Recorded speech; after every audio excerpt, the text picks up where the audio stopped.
Welcome to my new blog. और I hope आप सब बहुत अच्छे होंगे, मैं भी बहुत अच्छी हूँ।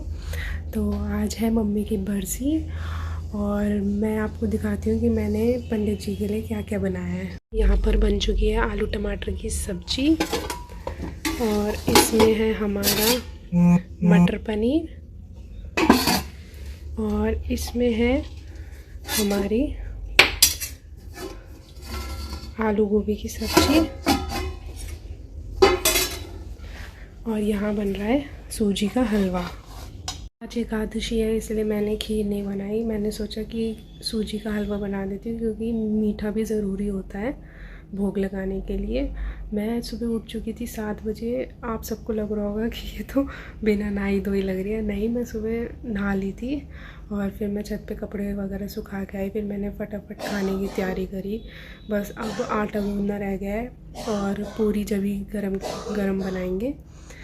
तो चलो आप इस वीडियो में एंड तक ज़रूर बने रहो और मैं आपको सब कुछ दिखाती हूँ कि कैसे पंडित जी पूजा करा रहे हैं। हम पंडित जी को खाना खिलाएंगे, मैं आपको सब कुछ दिखाऊंगी।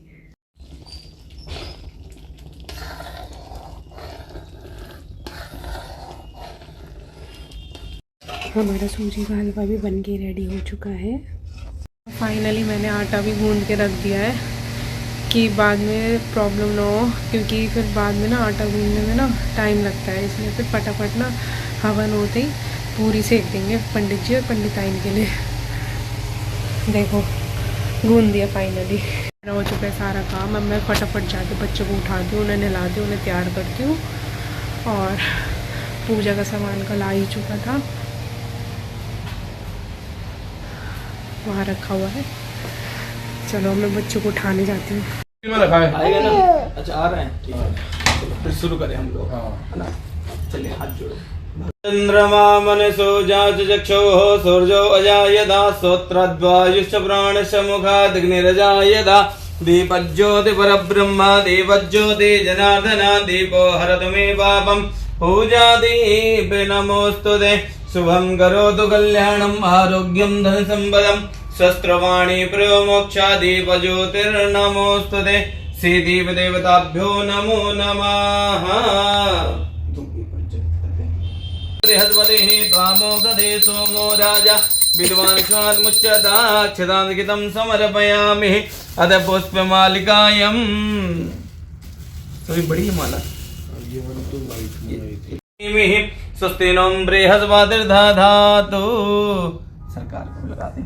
आदित्यवसवो रुद्रा विश्वे देवा मरुद्गणा तिलगंधे प्रेक्षण अध पुष्पमालिकायं।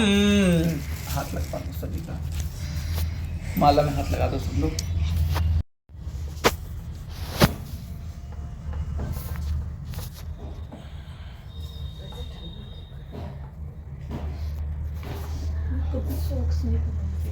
भूर्भुवः स्वः सर्वे ऋषि तृप्यतामि।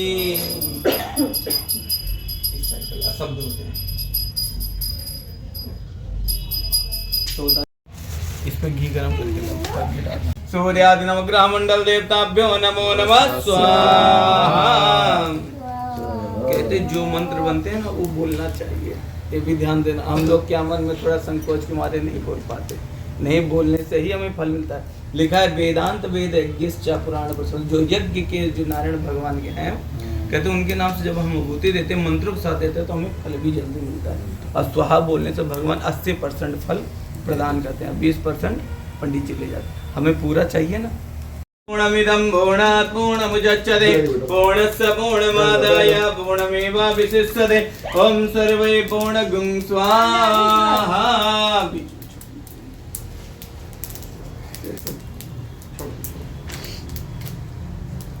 छोड़ो स्वाहा।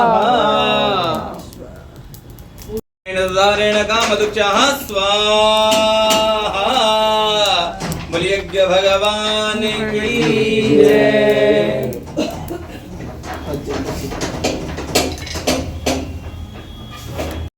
अभिलोकिये शरणागज की लाज मंत्र पुष्पांजलिं समर्पयामि।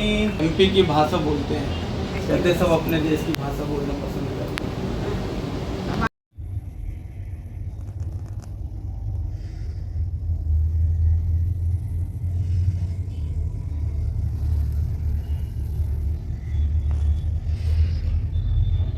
तो पूजा हो गई है, हवन भी हो चुका है और पंडित जी को भी हमने खाना खिलाया, पंडिताइन को भी हमने खाना खिलाया। हमने पंडिताइन को मम्मी के नाम के कुछ कपड़े दिए, कुछ दक्षिणा दी और उन्हें खुशी खुशी विदा किया।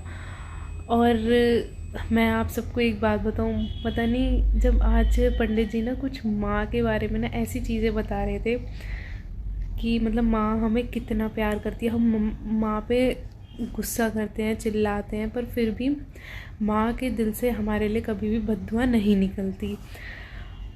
तो ना वो चीज़ें सुन सुन के ना मम्मी की हमें और ज़्यादा याद आ रही थी। हमें एक दिन भी ऐसा नहीं जाता जिस दिन हम मम्मी को याद ना करें, चाहे खुशी हो दुख हो, हम मम्मी को हर चीज़ में याद करते हैं। और पता है अभी ना मैं आपको एक चीज़ बताती हूँ, 3-4 दिन पहले ना शिवांश ना यहाँ गेट पे बैठ के ना चुपचाप नीचे ज़मीन पे बैठ के और कुछ बोल रहा था। और मैं अंदर से आई तो मैंने कहा कि शिवांश आप क्या बोल रहे हो? कह रहा कि मुझे ना अपनी अम्मा की बहुत याद आ रही है। तो शिवांश तो बहुत ही ज़्यादा मिस करता है अपनी अम्मा को, क्योंकि उसकी अम्मा ना उसके साथ बहुत खेलती थी। और आज हमने अपनी तरफ से कोशिश करी कि सब अच्छा हो मम्मी का, और बाकी अगर कोई भूल चूक हुई हो तो मैं मम्मी से माफ़ी मांगूंगी कि हमें माफ़ करना, हमारे से थोड़ी बहुत गलती हो गई, क्योंकि हम अभी ना ज़्यादा बड़े नहीं हैं, हम अभी छोटे ही हैं। बस ये है कि मम्मी ना हमें बहुत जल्दी छोड़ के चली गई और आज तक ना मेरे से ना मम्मी ने कुछ काम नहीं कराया। कभी कभार कर लिया मैंने जब मम्मी की थोड़ी तबीयत ख़राब होती थी, बाकी मम्मी ने ना कभी मुझसे कुछ काम नहीं कराया। और मैं कितने बजे उठ रही हूँ, कितने बजे सो रही हूँ, मम्मी कुछ नहीं कहती थी मुझे किसी भी चीज़ के लिए। और एकदम से मम्मी चली गई तो मेरे ऊपर इतनी रिस्पॉन्सिबिलिटी आ गई, मतलब 3-4 महीने तो ना मैं कुछ भी ना ढंग से संभाल नहीं पा रही थी। बाकी धीरे धीरे फिर मुझे आदत होने लग गई। अब भी मुझे मम्मी की कमी बहुत ज़्यादा फ़ील होती है जब मैं बिल्कुल अकेली पड़ जाती हूँ, क्योंकि ना कोई भी नहीं है मतलब बात करने के लिए ना। पीयूष से मैं क्या बात करूँ, कुछ चीज़ें होती है ना जो मतलब अगर हम सास से भी लड़ रहे हैं तो हम प्यार भी हम उन्हीं से ही करते हैं, और वो भी हमें समझती है। अगर पीयूष से मेरी लड़ाई होती थी तो हमेशा आके पीयूष को डांटती थी कि तू क्यों लड़ता है इससे, बस। और ना मुझे पूरा विश्वास है कि मम्मी का ना हम पे आशीर्वाद हमेशा रहेगा।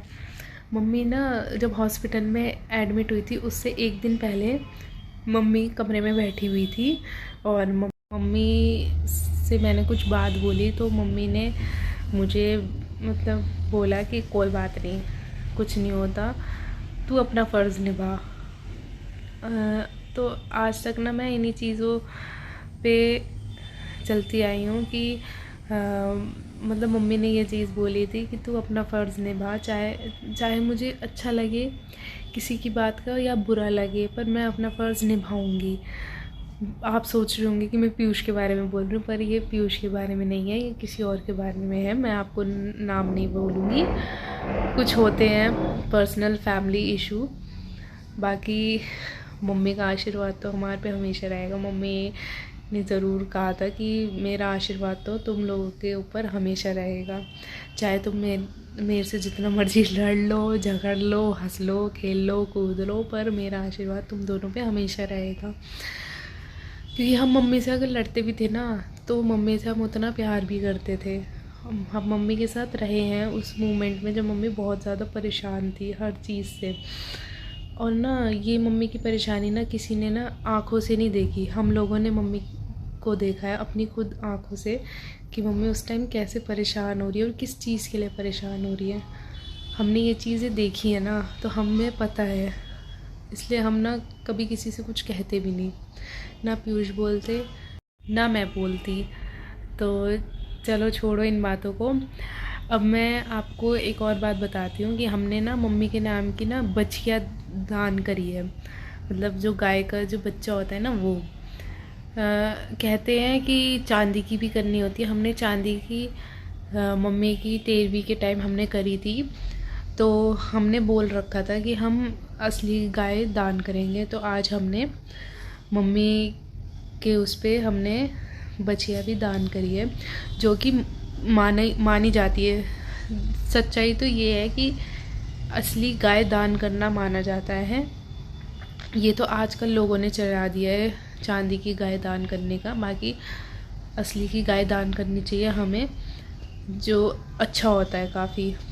और अब हमने सोचा है कि 18 जनवरी को मतलब पिछले साल 18 जनवरी 2023 को हमारी मम्मी एक्सपायर हुई थी, तो उस दिन भी हम अपनी मम्मी के नाम का कुछ बांटेंगे। वो भी मैं आपको दिखाऊंगी कि हमने मम्मी के नाम का क्या किया है, ज़रूर देखना आप लोग। और यहाँ पे देखो पीयूष बच्चों को कैसे पागल बना रहे, दिखाती मैं आपको। आप दोनों ने क्या क्या काम किया है? अब क्लैपिंग करो संजय दोनों। ये भी कर रही है।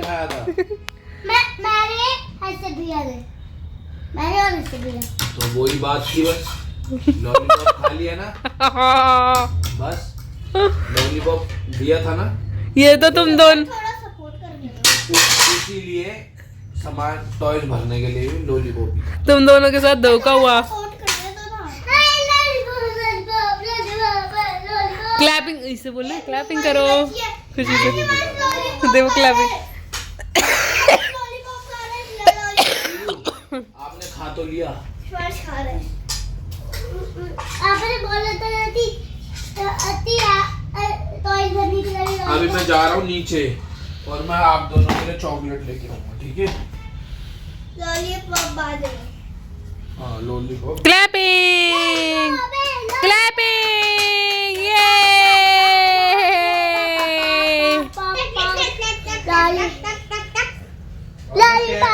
हेलो गाइस, आज इस ब्लॉग को करते हैं यहीं एंड। और पता है एक दुख भरी खबर और है, मेरे ना दाने निकल आए। कल ना पीयूष ने ना मुझे नज़र लगा दी, कल मुझे कह रहे थे तू आज बहुत सुंदर लग रही है, बहुत सुंदर लग रही है, और देखो मेरे कितने सारे दाने निकल आए। और अभी मेरे घर में शादी भी है, पता नहीं फंक्शंस के टाइम ही क्यों दाने वाने चेहरा ख़राब होने लग जाता है।